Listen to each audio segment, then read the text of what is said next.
Let's be real. Managing WordPress plugins is something every site admin has to do. But it doesn't have to be a hassle. In this video, I'll show you a super easy way to make plugin management way smoother. So let's jump right in. First, let's describe the current situation. If you go to the plugins page, you'll see these are the deactivated plugins, and when you scroll through, then you'll see activated plugins, deactivated plugins, and sometimes it's hard to figure out what is what. Also, if you would like to delete the plugin, then you have to deactivate it first. Now you have to delete it.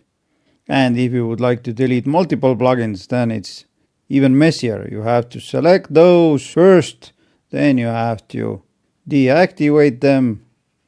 Now, once again, you have to select those, scroll up and click on delete.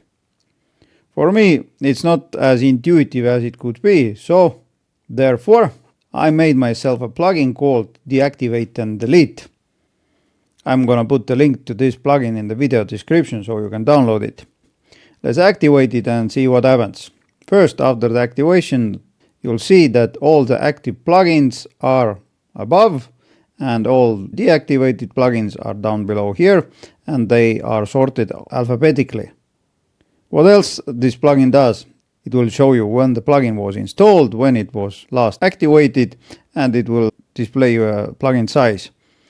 Also, it displays your last deactivation time. Now, when I want to delete these plugins, for example, Classic Editor, Contact Forms 7, and Duplicate Page, I can bulk select, deactivate and delete, apply, and 1, 2, 3, done. Nothing else.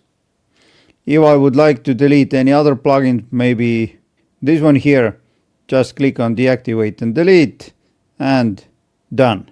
Nothing complicated here. And there you have it. Another productivity hack. Serve piping hot and frustration free. Now, if this video made your life even 1% easier, go ahead and commit friendly assault on that like button. It can take it. Oh, and one more thing. This is a third video in a series. In the first one, I shared the easiest way to manage your WordPress plugins. You'll see it right here on the screen, so make sure to check it out next.